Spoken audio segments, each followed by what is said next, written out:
programs offered by the Pan-African Center for Water and Climate Change Adaptation. To shed more light on the issue, we are very much delighted to be joined over the phone by Ambassador Sou'ad Shalaby, former Assistant Foreign Minister. Ambassador Shalaby, good afternoon to you. Good afternoon. The Water Resources and Irrigation Ministry said Egypt is looking forward to achieving further cooperation with the African countries with the view of promoting economic integration and ensuring prosperity in the African continent. How important is the economic integration for Africa? As you know, that Egypt is the leader agricultural country in Africa, in the Northern African region, and of course in the Middle East. And Egypt has a lot of experience in agriculture historically, and even modern technology, using modern technology. So the African countries look up to Egypt, and they seek the expertise of Egypt in the field of agriculture, especially in economic integration in Africa, because the agricultural sector is a very important element in the economic integration. Since Egypt is seeking to be the leader, that's why it has offered to give the expertise and the technology of agriculture to its brotherly African countries. Yes. Ambassador Shalaby, how do you weigh the importance of projects between Egypt and African and Nile Basin countries in particular? Of course, it is very important that Egypt keeps the relations, trade and economic, agricultural, industrial production between Egypt and the Nile Basin countries and COMESA countries and North African countries. So Egypt has promoted already during the past 2 years, when it was the president of COMESA, it has promoted the trade and it has promoted the industrial production and the economic integration. And the exports have increased between COMESA countries. So the exports were 13 billion in 2022, and this was a big number compared to the past year. Also, the trade volume have increased between COMESA members. It has reached $4.3 billion. So taking care of the regional value chain, especially in agricultural production, especially those countries in the Nile Basin countries, we have offered them new technology in irrigation by offering to implement joint farms and also digging wells and also constructing irrigation routes for their production, the agricultural production. So Egypt is strengthening the institutional capacity of these countries, the Nile Basin countries, by also capacity building of their institutions and their technicians in the Egyptian African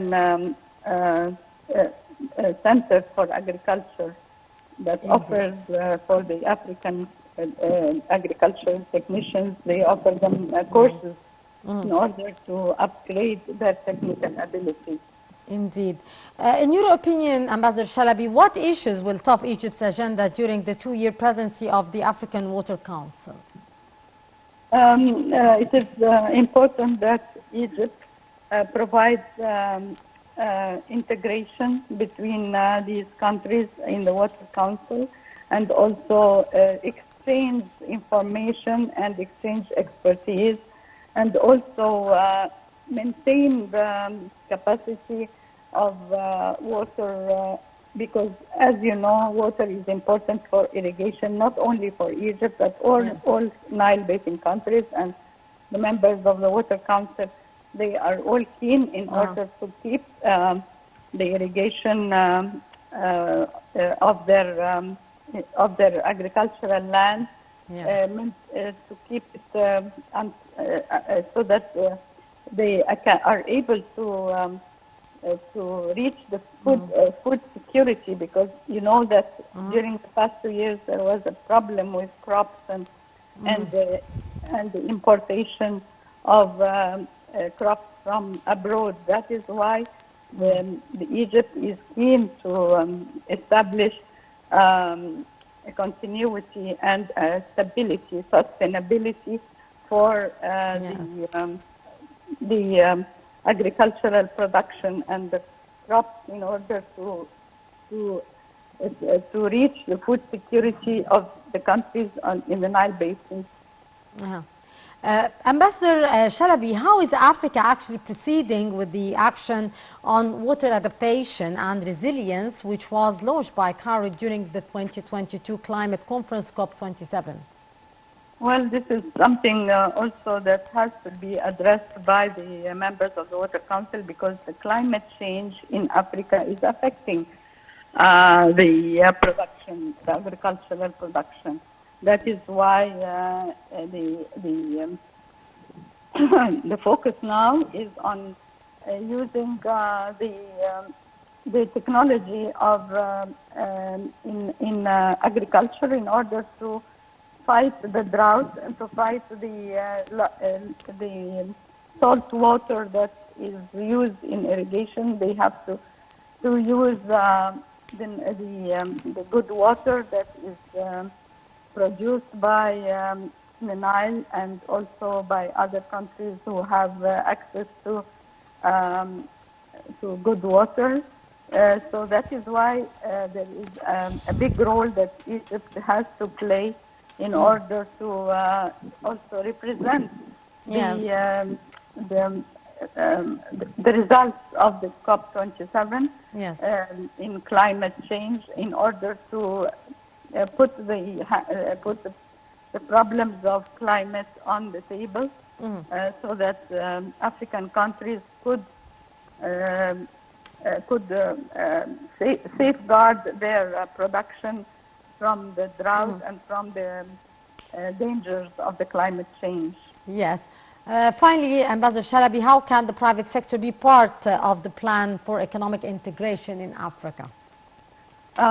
This is also one of the important messages that the COP27 have raised during last November, that the private sector has to be encouraged and to have a green economy, and to have green projects, and to invest in projects that use new renewable energy for the production of agricultural products. This is very important that the private sector be encouraged and be promoted, and have the financial guarantees in order to be able to invest in these projects in Africa. Indeed, Ambassador Sou'ad Shalaby, former Assistant Foreign Minister, thank you so much for your precious input and for being our guest for today. And moving on to Sudan, where the World Food Programme is warning that the operating environment in Sudan is the most challenging, stressing that the country is just one step from famine. It said gaining access to people in need of life-saving food assistance has become increasingly urgent. The UN World Food Programme, WFP, said dire predictions about escalating hunger in Sudan have tragically come true, as conflict-induced food scarcity has plunged 20.3 million people into severe acute